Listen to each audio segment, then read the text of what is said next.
ഇമ്മാ യബ്ലുഗന്ന ഇൻദകൽ കിബറ അഹദുഹുമാ ഔ കിലാഹുമാ ഫലാ തഖുൽ ലഹുമാ ഉഫ്ഫിൻ വലാ തൻഹറുഹുമാ വഖുൽ ലഹുമാ ഖൗലൻ കരീമാ واخفض لهما جناح الذل من الرحمة وقل رب ارحمهما كما ربياني صغيرا. ഏതൊരു ഗ്രന്ഥത്തിന് സ്നേഹിച്ചുകൊണ്ട് നമ്മൾ ഒരുമിച്ച് കൂടിയിരിക്കുന്നുവോ ആ മഹനീയമായ ഗ്രന്ഥത്തിൽ സൂറത്തുൽ ഇസ്രായിലൂടെ സർവ്വപിതാക്കളുടെയും മനസ്സിന് തണലേകുവാൻ, സർവ്വമാതാക്കളുടെയും മനസ്സുകൾക്ക് കുളിര് പകരാൻ അല്ലാഹു ലോകത്തോട് പറയുകയാണ്, ഒരു രക്ഷിതാവും വിഷമിക്കാൻ ഇടവരരുത്, ഒരു ഉപ്പയും ദുഃഖിക്കാൻ ഇടവരരുത്, ഒരു ഉമ്മയും പ്രയാസപ്പെടാൻ ഇടവരരുത്. കാരണം മക്കളെ, ഉപ്പയെയും ഉമ്മയെയും ഒക്കെ ആരോഗ്യമുള്ള സമയത്ത് അവരുടെ തണലിലാ നിങ്ങൾ ജീവിക്കുന്നത്. നിങ്ങളന്ന് കുഞ്ഞുങ്ങളാണ്, നിങ്ങളന്ന് പ്രായം കുറഞ്ഞവരാണ്, നിങ്ങളന്ന് ശേഷി കുറഞ്ഞവരാണ്. നിങ്ങൾക്ക് ശേഷി കുറഞ്ഞ, നിങ്ങൾക്ക് വളരെയേറെ ആവശ്യങ്ങളുള്ള ഒരു കാലഘട്ടത്തിൽ നിങ്ങൾക്ക് താങ്ങും തണലുമായി നിന്നവരാണ് നിങ്ങളുടെ മാതാപിതാക്കൾ. ആ മാതാപിതാക്കൾ ഒരു കാലത്ത് നിങ്ങൾക്കുള്ള തണലായിരുന്നുവെങ്കിൽ മക്കളെ, അവരെ നിങ്ങൾക്ക് അവഗണിക്കാൻ തോന്നിപ്പോകുന്ന ഒരു കാലഘട്ടം വരാനുണ്ട്. ഉപയോഗം കഴിഞ്ഞു എന്ന് തോന്നുമ്പോഴാണ് പലതും മൂലയിലേക്ക് മാറ്റിവെക്കൽ. ഉപയോഗിച്ച് തീർന്നു എന്ന് തോന്നുമ്പോഴാണ് പലർക്കും അത് ഒഴിവാക്കാമെന്നൊരു തോന്നൽ വരാറുള്ളത്. അതുകൊണ്ട് റബ്ബ് പറയുകയാണ്, ഉപയോഗിച്ച് ഉപയോഗിച്ച് പഴകിപ്പോയി, ഇനി ഇതൊരൽപ്പമൊന്ന് മാറ്റിവെക്കേണ്ട ഘട്ടമായി എന്ന് തോന്നുന്ന ഒരു ഘട്ടമാണ് നമ്മുടെ മാതാപിതാക്കൾക്ക് ജരാനിരകൾ ബാധിച്ച് പ്രായാധിക്യത്തിൽ അവർ എത്തുന്ന ഘട്ടം.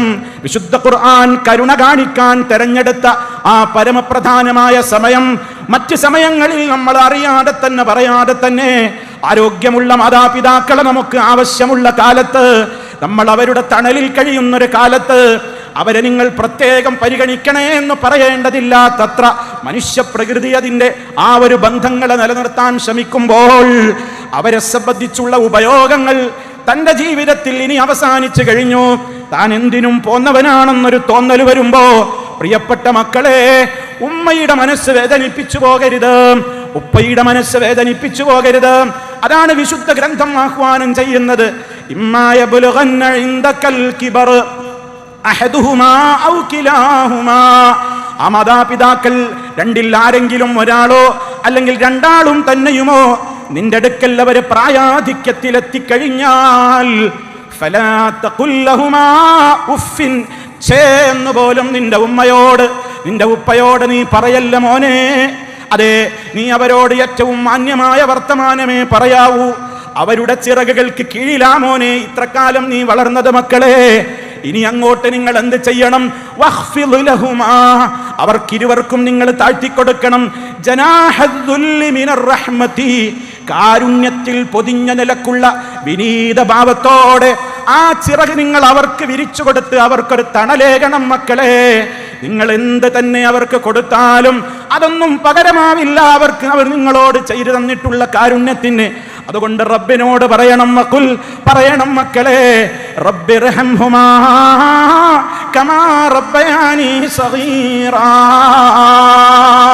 നിരന്തരമായ പ്രാർത്ഥനകൾ, നിരന്തരമായി റബ്ബിനോട് കൈകൾ ഉയർത്തിക്കൊണ്ടുള്ള തേട്ടങ്ങൾ. ഇവിടെ നമ്മളൊരൊറ്റ വശമേ ഞാൻ നിങ്ങളോട് ഈ സമയത്ത് സൂചിപ്പിക്കുന്നുള്ളൂ.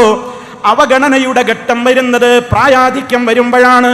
പ്രായമായ ഉമ്മക്കും ഉപ്പക്കും ഒരു തോന്നലാണ് പലപ്പോഴും വരാറുള്ളത്, എൻ്റെ മക്കളൊക്കെ വളർന്ന് വലുതായി, അവരുടേതായ ശേഷിയിലെത്തി, അവരുടേതായ താല്പര്യങ്ങളും കാര്യങ്ങളും സ്വന്തമായി നടത്താനുള്ള ഒരു ഘട്ടമായപ്പോൾ ഈ ഉപ്പ അവന് വേണ്ടാത്തവനായി, ഈ ഉമ്മ ഇപ്പോൾ അവന് കണ്ണെടുത്താൽ കാണാൻ പറ്റാത്തവനായി, ഒരു മുശാവറയും ഒരു കാര്യത്തിലും ഇല്ലാതെയായി. അതുകൊണ്ട് എൻ്റെ പ്രിയപ്പെട്ടവരെ, ഈ വിശുദ്ധമായ ഗ്രന്ഥം നിങ്ങൾ തണലിട്ട് കൊടുക്കണം എന്ന് പറയുന്ന ഒന്നാമത്തെ വിഭാഗം നമ്മുടെ മാതാപിതാക്കളാണ്. നമ്മൾ എത്ര ഉന്നതരാവട്ടെ, എത്ര ബുദ്ധിശക്തിയുള്ളവരാവട്ടെ, എത്ര വലിയ ഉന്നതങ്ങളിൽ വിരാജിക്കുന്നവരായിരുന്നാലും പ്രായമായ മാതാപിതാക്കൾ ഓർമ്മയുള്ളവരായി നമ്മുടെ ജീവിതത്തിലുണ്ടോ? ഏതൊരു കാര്യവും നീ അവരോടൊന്ന് മുശാവറ നടത്ത്. ഉപ്പാ എന്ന് സ്നേഹത്തോടെ വിളിക്ക്, ഉമ്മ എന്ന് സ്നേഹത്തോടെ വിളിക്ക്. ആ വിളിക്ക് കാത്തിരിക്കുകയാണ് നമ്മുടെ 10,000-ങ്ങളും ലക്ഷങ്ങളും അവർക്ക് വേണ്ട. ഉമ്മ എന്ന സ്നേഹത്തോടെ ഒരു വിളി, എൻ്റെ ഉപ്പ എന്ന സ്നേഹത്തോടെ ഒരു വിളി. ആ വിളിക്ക് കാത്തിരിക്കുന്ന 10,000-കണക്കിന് രക്ഷിതാക്കൾ ലോകത്ത് ജീവിച്ചിരിപ്പുണ്ട്. അവരുടെ മനസ്സുകൾ നോവിച്ചു പോകരുത്, അവരുടെ മനസ്സുകളെ കരയിപ്പിക്കരുത്, അവരുടെ മനസ്സുകളെ നൊമ്പരപ്പെടുത്തരുത്.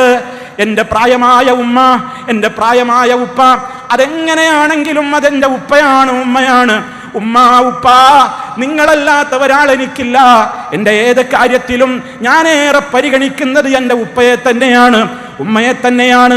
അത് ഞാൻ ഏതൊരു വിഷയത്തിനിറങ്ങുമ്പോഴും എൻ്റെ കാര്യത്തിലെ ആദ്യത്തെ മുശാവറ അംഗം എൻ്റെ പ്രിയപ്പെട്ട മാതാപിതാക്കളായിരിക്കുമെന്നൊരു തീരുമാനമെടുത്ത് ഏത് കാര്യത്തിലും നമ്മുടെ മാതാപിതാക്കളോടുള്ള ബന്ധം അങ്ങനെ അവർക്ക് അവഗണന തോന്നിക്കപ്പെടുന്ന, അവരവഗണിക്കപ്പെടുന്നു എന്ന തോന്നൽ അവർക്ക് ധാരാളമായി വരുന്ന പ്രായമേറെ ചെല്ലുന്ന ഘട്ടങ്ങളിൽ ഏറെ നമ്മൾ അവരോട് കാരുണ്യത്തിൻ്റെ ചിറക് വിരിച്ച് താഴ്ത്തിക്കൊടുത്ത് തണലാകണേ, എങ്കിലേ നമുക്ക് രക്ഷയുള്ളൂ എന്നാണ് അല്ലാഹു സുബ്ഹാനഹു വ തആല ഓർമ്മപ്പെടുത്തുന്നത്.